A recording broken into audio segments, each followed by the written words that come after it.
that you'll do it, Lee.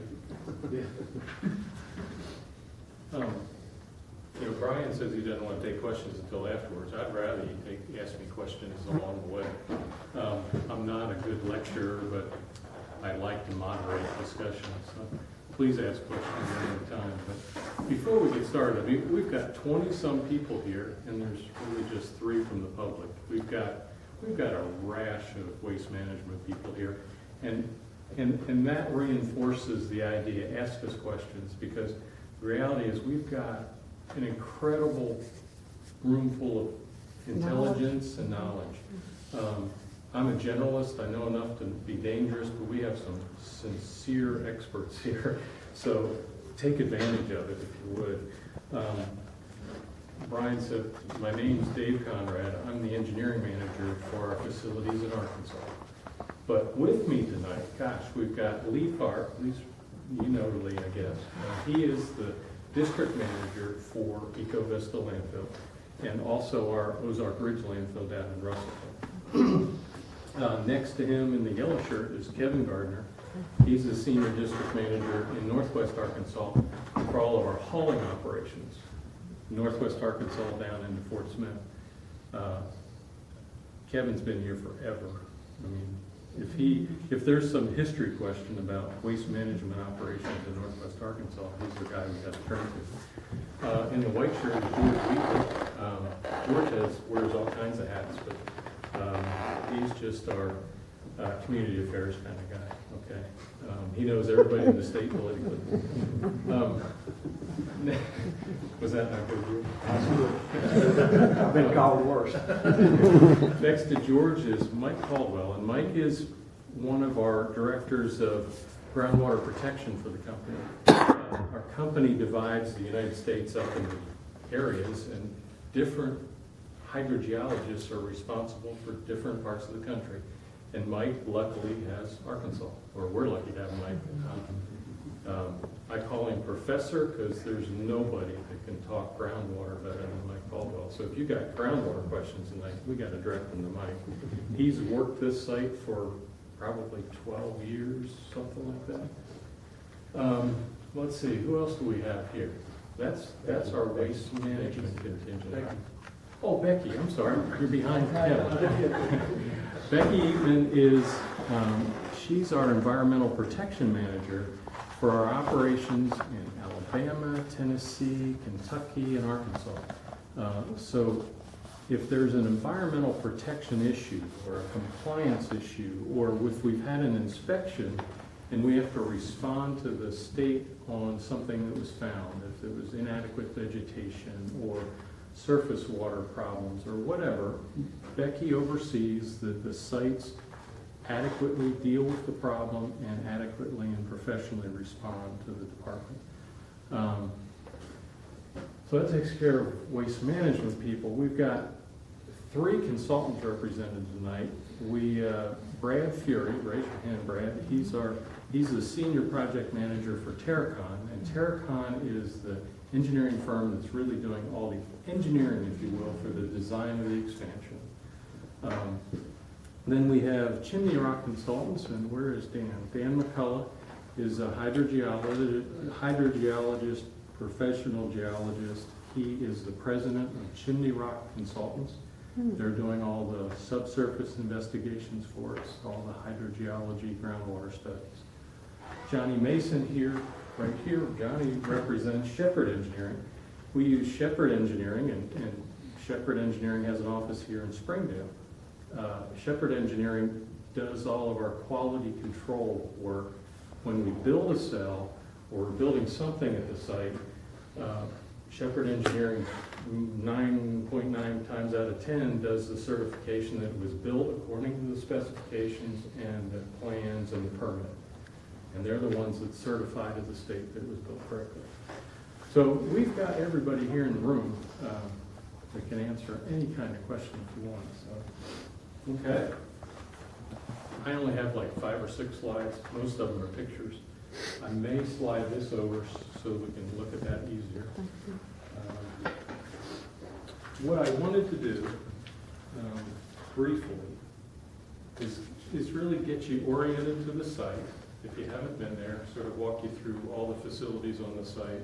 Wanted to talk about site life. Brian's already done that to some degree. Talk about the local approval process, some of the things that we've already done for this permit or this expansion. Talk about how it's positioned on the property, how we anticipate the 33 acres will be positioned on the property. And we want to talk about some of the community benefits. A lot of the communities that we work in don't realize the benefits our company gives back to the community, and we wanted to review those tonight. So let's see, I forget what the next slide is. Okay, that's the summary. I think I'm going to leave that up here.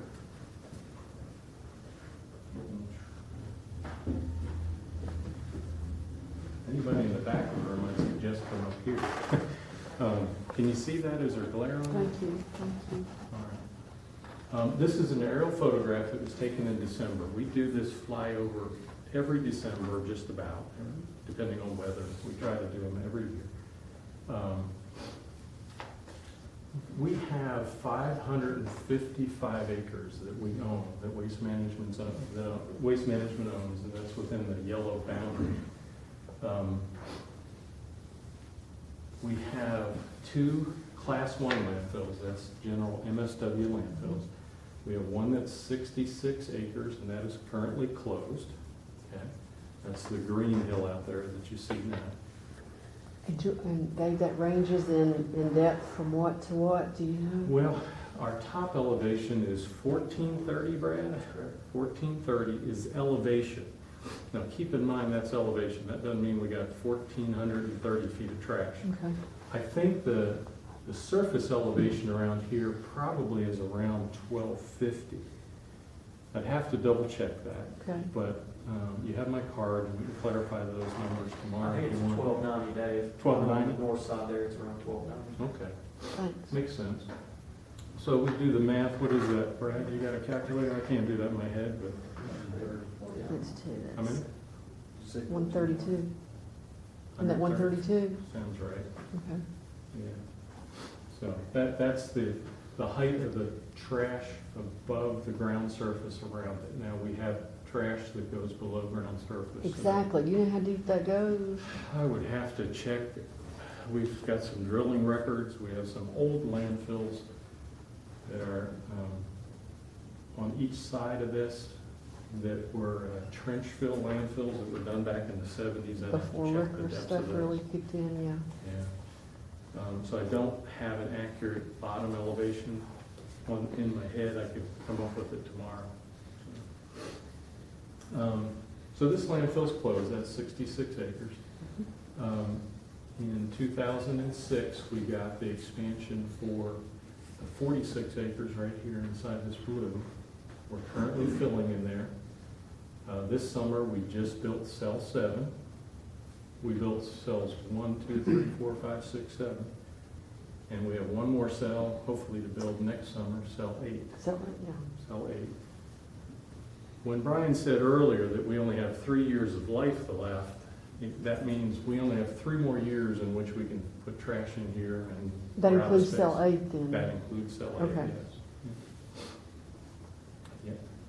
Yeah. So those are our Class 1 landfills.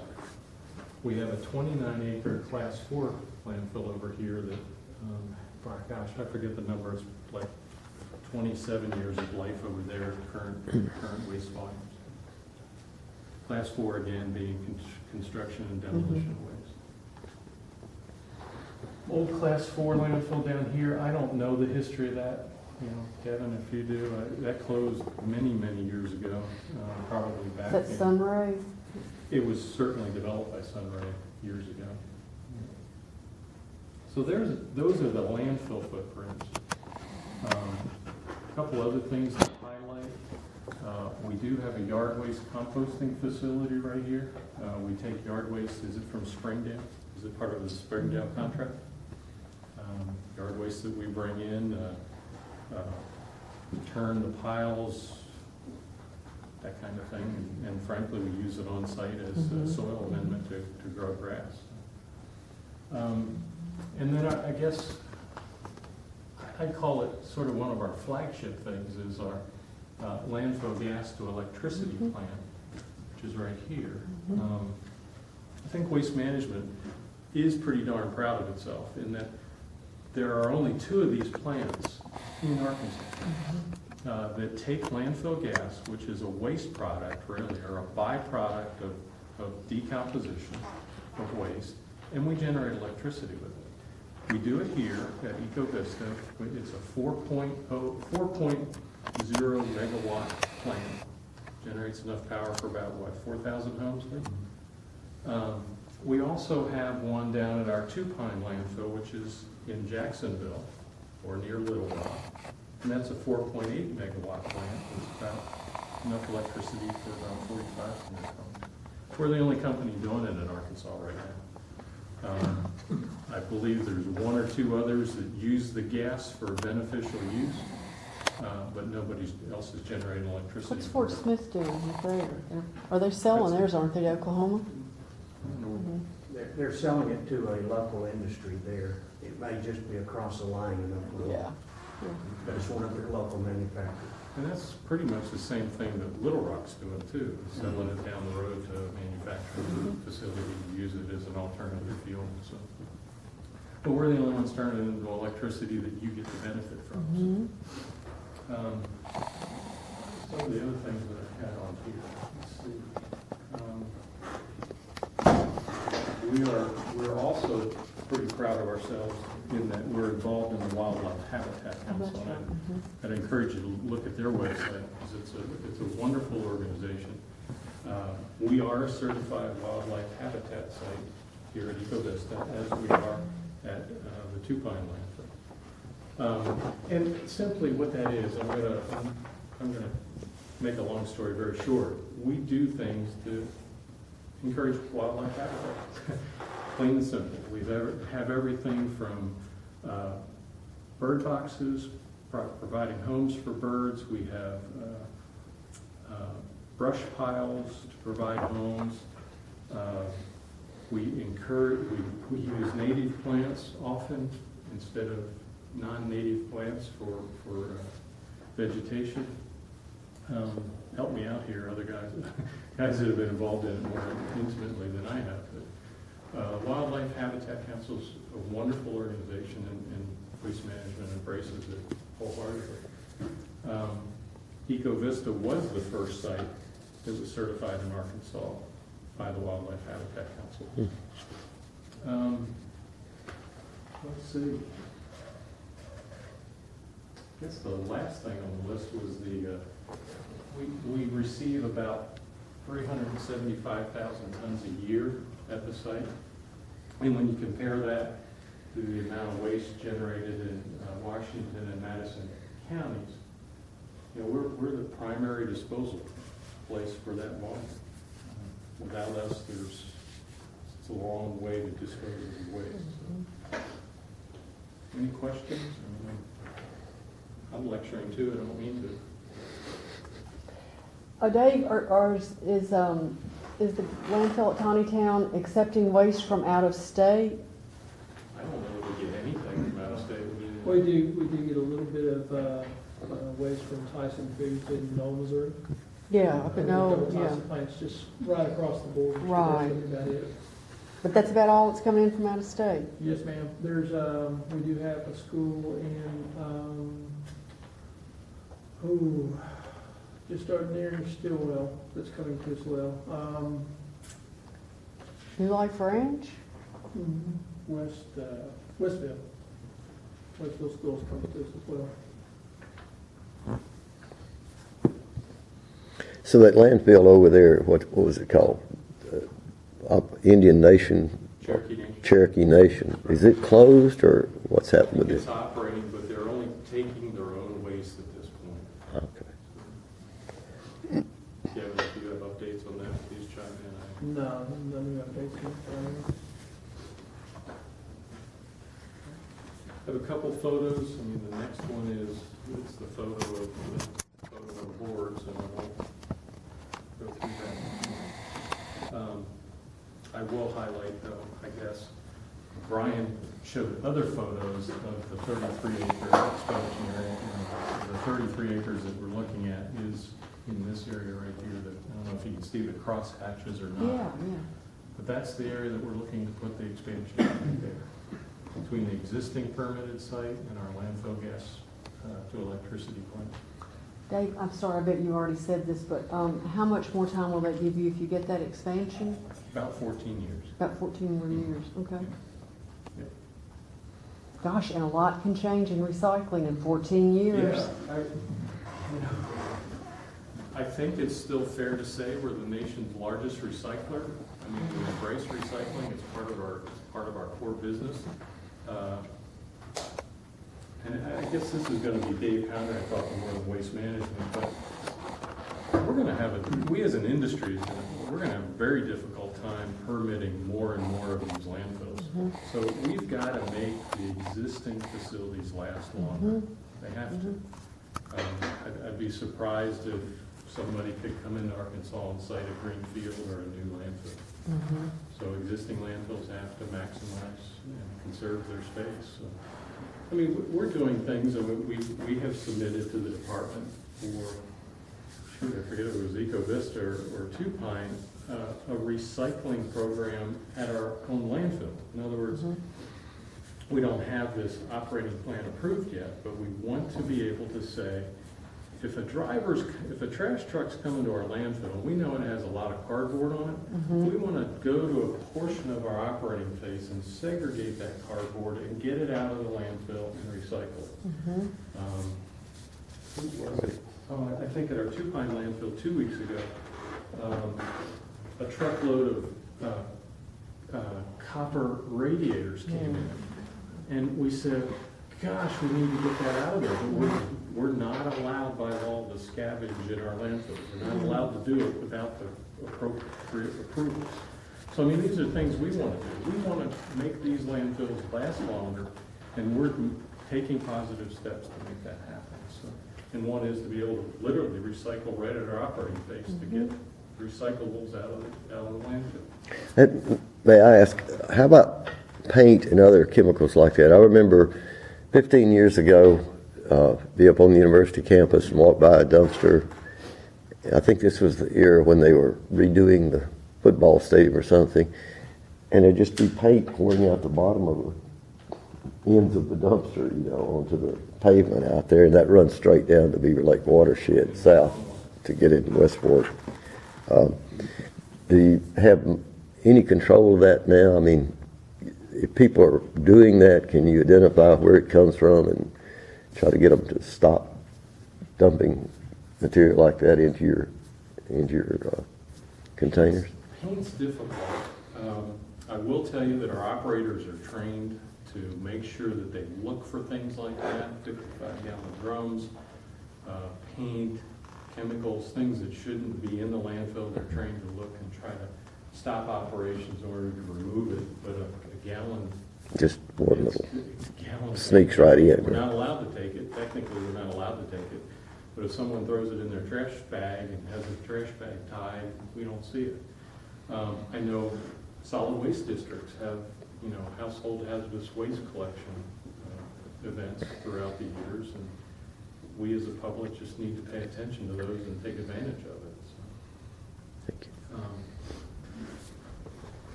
did I answer your question? Thank you.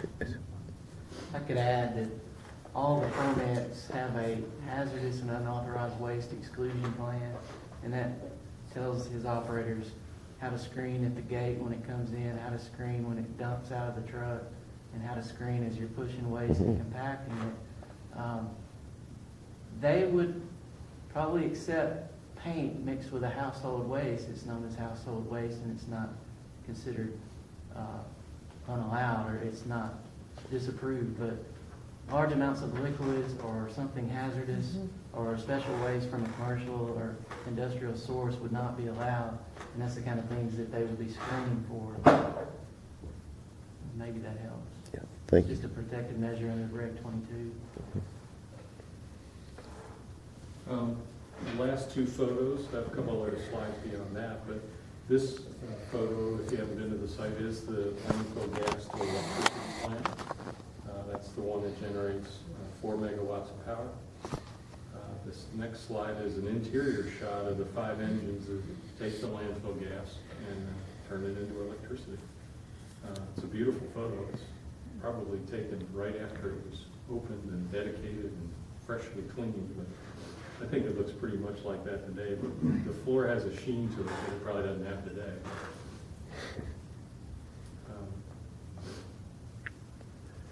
This is a repeat a little bit.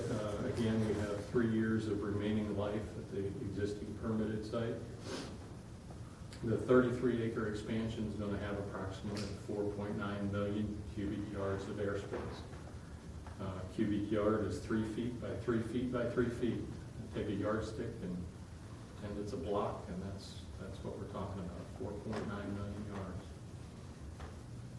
Well, if I may ask one other thing while you were just on the gas, how does this is methane coming from the site, how does that compare to natural gas as we commercially get it and burn it at home? Is it? Carbon dioxide? Or Yeah, what's the pollution? Or methane and carbon dioxide? Basically, natural gas is coming, that you would buy at your home is running about 1,000 BTUs per cubic feet. And we're about 50% of it, so we're about 500 BTUs. Because the landfill gas that comes out is actually about 50% methane and about 50% CO2. And that's why it's about half a BTU value, what you buy off the pipeline. Yeah, and it's air quality damages. How does it relate in that? Can you address that at all? We have limitations on the engines and the emission standards that we have to meet. We have to do calculations to show that we meet those emission standards, and we do. Actually, landfill gas is one of the cleaner gases you can burn, and so it's actually exempted from some of the other regulations that, like a coal plant or something else, would be required. But then we submit those reports to the agency on a semi-annual or annual basis in terms of how we're meeting those standards. But they're pretty. So those are some kind of scrubbing devices. Those are also. mufflers. Mufflers. Those are mufflers, really. And let me, all landfills generate landfill gas because it's an anaerobic process. And we have to, when we extract that, we have to destruct it. So most landfills that have the gas system have a flare, and it's destructed through the flare. What we've done, we actually have 2 flares there that we can run in the event that we shut down the power plant for maintenance or anything. But when we're running the power plant, the engines are the flare. They're combusting the gas inside the engines and capturing the energy. So either way, you're burning your gas. You can't just emit. By law, we cannot freeze in landfill gas. This is all a lot different from 20 or 30 years ago. There's another standard we have to meet on the landfill too, in addition to routing it through the engine, which is typically what we do there. We have to once a quarter, we have to do what's called a surface emissions, well, we don't have to do it every week, No, we it's do not it 2 times. NSP, That's right, it's- that's right. Eventually, we'll be required, when the statutes kick in for this landfill, to do what is called a surface emissions scan, where you literally walk the landfill with a meter only about, 4 inches from the landfill, and you determine what kind of emissions you're having actually from the landfill. It doesn't apply yet to this landfill. I have to look at the records to see, but it will come at a certain stage in the life, but it's not there yet. It's another way you have a record of what's happening with the landfill. Thank you. I have a tendency to oversimplify things, but just like we're talking about an expansion permit to expand the landfill, we had to get the same type of permit for air emission before we built that landfill gas to energy facility. And that was through the air division of ADEQ. Those permits actually are real similar from the standpoint that it specifies the number of engines, the BTUs that can go through that engine, those engines each year, because there's a calculation so that we know what the emissions would be. And so those permits that ADEQ issues actually limit what we can do.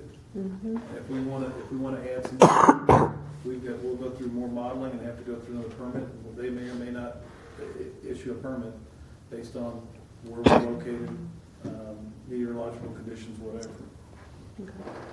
Told you we've got a lot That's of, great. A lot of knowledge in here, thank you.